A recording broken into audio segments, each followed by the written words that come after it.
25. First winter entry, 3rd year. 2 years have passed since we voted to go on this adventure. I'm older now. I began this war when I was 20. Now I'm 22. At first it was going well. It seemed like the Syracusans were always on the edge of surrendering, right up to the point we lost the wall game. Now things are feeling less optimistic.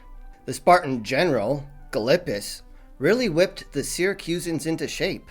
Ever since the Syracusans blocked our wall-building efforts, we have been helpless. All we can do is watch Gylippus march his recruits up and down their counterwall in good order. We are spending the winter in the harbor that Syracuse overlooks. There's not a lot to do during this time, so I find myself sitting at the bay, trying to count how long the harbor is by trireme lengths. I find a ship on the water to use as a reference. Then I break off a twig to match the size of the ship from my perspective. Ooh, burp. From the Pepsi or Diet Coke. I try to count how many lengths of twig the harbor is. I've counted the harbor was a little more than 100 triremes long. With our harbor only 100 triremes long, and about half that wide, makes things a bit compact. It would be hard to reach ramming speed in a small crowded place like this. Ah, playing with bits of wood. You haven't changed since I abandoned you as a baby, said Dad from behind, disrupting my calculations. Get up, Jerry. I have a mission for you. This is the first time Dad sought me out personally, so I was very curious what he had to say. I heard that Nicias is looking to appoint a new general to share the burden of command with him. Not only that, he is going to choose from amongst the trierarchs. Wow, I said, not sure what else to say. The thing is, he can't appoint a permanent replacement. Only the assembly in Athens can fully appoint a general. However, Nicias is going to recommend the assembly to vote to make his choice permanent. Do you know what that means, Jerry? It means if Nicias chooses me as a replacement general, I might become a full general. If that happens, I'll be in the game. And if we take Syracuse, I might get elected as one of the 10 strategos. I'll be one of the most powerful people in Athens. No, Greece. I could do anything. Even adopt you, Jerry. Really? Yes, Jerry, Dad continued. I need you to help me make a good impression with Nicias. I need you to get our ship back into working shape and looking like the smartest ship in the fleet. Replace the rotten boards, repaint the whole thing, and find replacement rowers from wherever you can get them. Well, that's a lot. Is Bob going to help me? I asked. No, replied Dad. Bob is the golden son. I need to prepare my brave, combat-experienced boy to show off to Nicias. I want him to see how well I breed. Right, I said. So if I get the ship ready and you're made a general, you'll adopt me? Or rather acknowledge me? No, when I'm elected strategos, I'll bring you into my household, said Dad. Imagine, Jerry, you can move out of that tiny prison cell of an apartment and into a big open-air house with servants to tend to all your needs. You can bring your foster mom. I'll set you up in the furthest wing so we don't have to run into each other. All you have to do is make my ship the best in the fleet. What do you say? Don't worry, Dad, I replied with eagerness. I am sufficiently motivated to carry out your orders to the fullest. I will bend my own morality to complete this mission. Here's some money, Dad said, giving me a purse. This will help you get supplies and assistance. I found my roommates and asked for their help. When I showed them the purse, they agreed. Archie was able to use his smooth talking to get us passage on a trireme going up to Catana. We went into some drinking dens and flashed our money at some prospective rowers. We found 20 rowdy and eager drunk people and promised them cash to row with us for just a little while. Then I saw Crapface and the other rowers of the Nike skulking around Katana. They had the same mission we did. They got most of the big guys before we could. Crapface brought more gold with him too. They were able just to hire people and not even trick them like we had to do. We gathered all our guys by the harbor. Humongulus kept pouring the drinks, while Dino stealthily shackled everyone's feet together into a chain gang. Then we got them in a boat that we bought and rowed them back to Syracuse. The unfortunate and hungover men began sobering up in the morning. Soon the reality of their situation sunk in. A couple of them cried. These men will have had no training. Numbers, though, are enough to move a ship. This was a situation where you worked with what you got. Anyway, the fun part came next. We cut some switches and beat our prisoners into submission. Then we made them cut down the trees to make fresh planks. We hit our captives as they replaced the rotten wood. A smaller guy began to sob about his newborn not having a provider. He was beaten by all of us as we laughed uproariously. You have to laugh where you can. It lightens the mood and dehumanizes your prisoners, making it easier to brutalize them. Painting the Melita was a more difficult task, mainly because we had to make the paint ourselves. There aren't a ton of colors available for painting. Lead white paint is the most common. It's easy to make and dries fast. Purple, though, is right out. Only the richest Athenians have purple robes. Oh no. Do you know, are you interested in the particulars of how paint and textiles and how a ship is run, hey? Is this your favorite part of a story? Alright, so as I said, purple's right out, kitty cat. Only the richest Athenians have purple robes. I think the color comes up from smashed up beetles, and it's hard to get enough to dye even a small square inch of cloth. A considerable amount of materials were needed for our renovations. It was hard, grueling work, but we whipped our guys until the ship was glowing with color. Brilliant yellow beside dark black stripes. Our bronze needle was polished until the sun's reflection was blinding. On the evening of the dinner, with Nicias and the Triarchs, we made an impressive display as we rowed our ship up to the dinner tent. Dad hopped onto the dock and Bob followed. The rest of us were going to have our normal rations on the ship as the commanders feasted.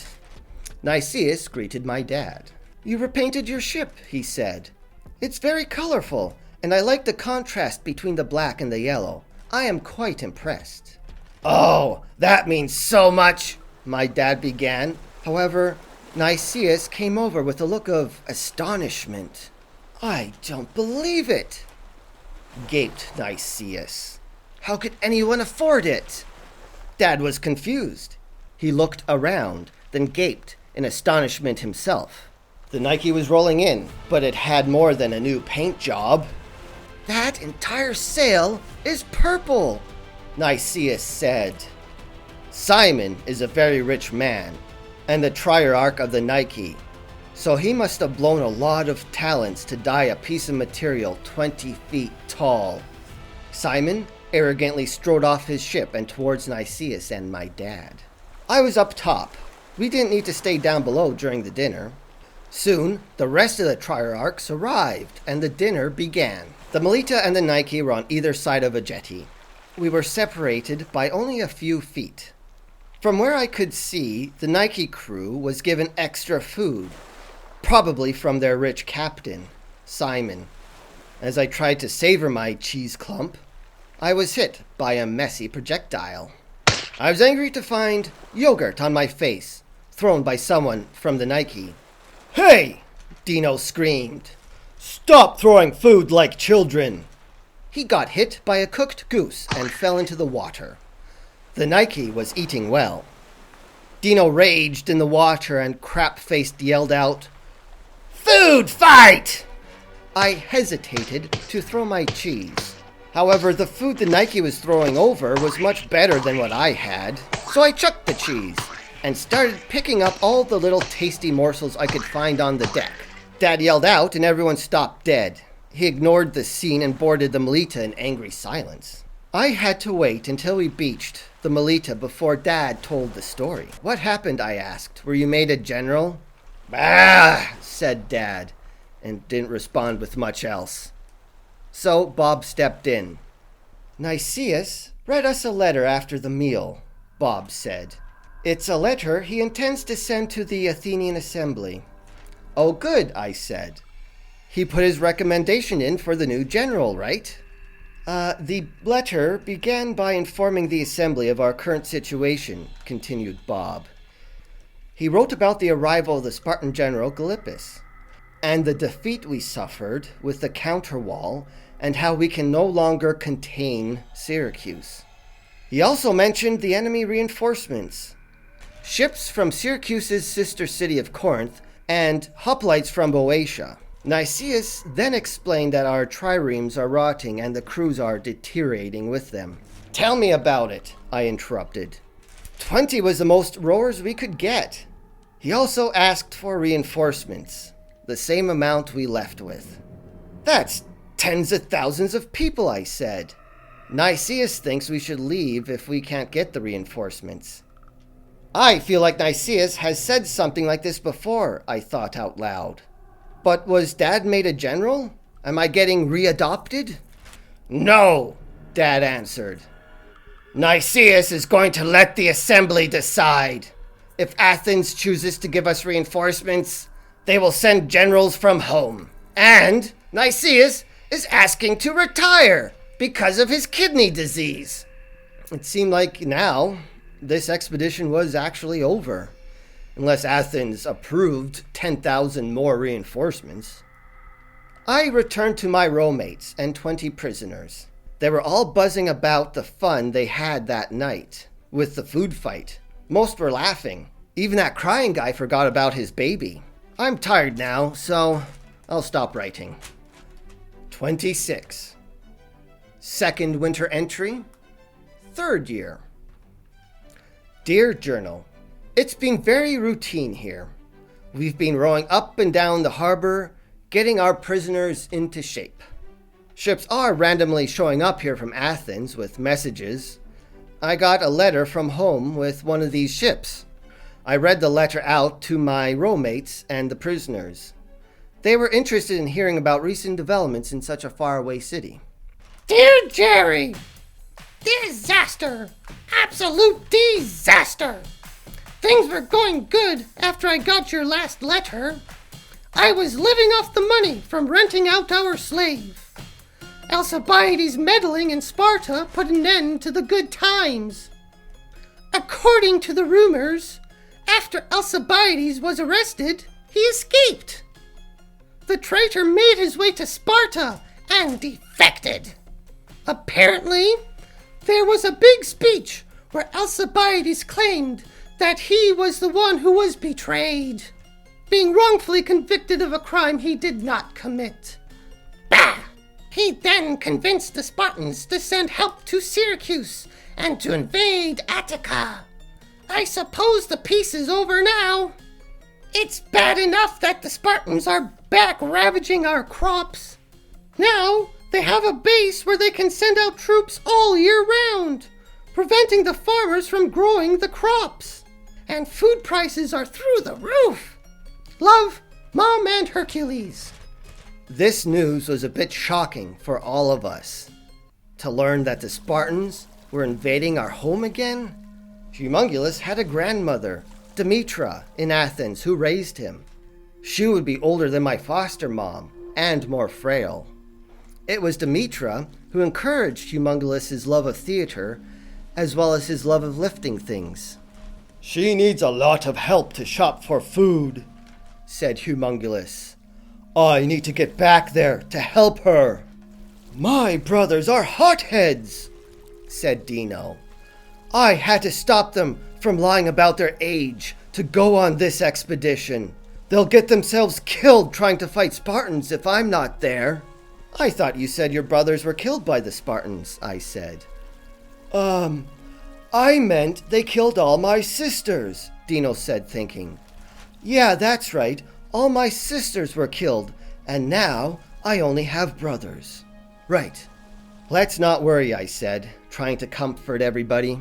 Humongulus pointed towards the harbor, where we saw 74 new, glistening triremes, ready and eager to fight, crossing over to the Athenian side.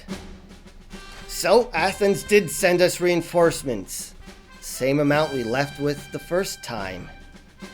Athens was doubling down on its bet. Anyways, I have to stop writing now because there's going to be a big battle tomorrow.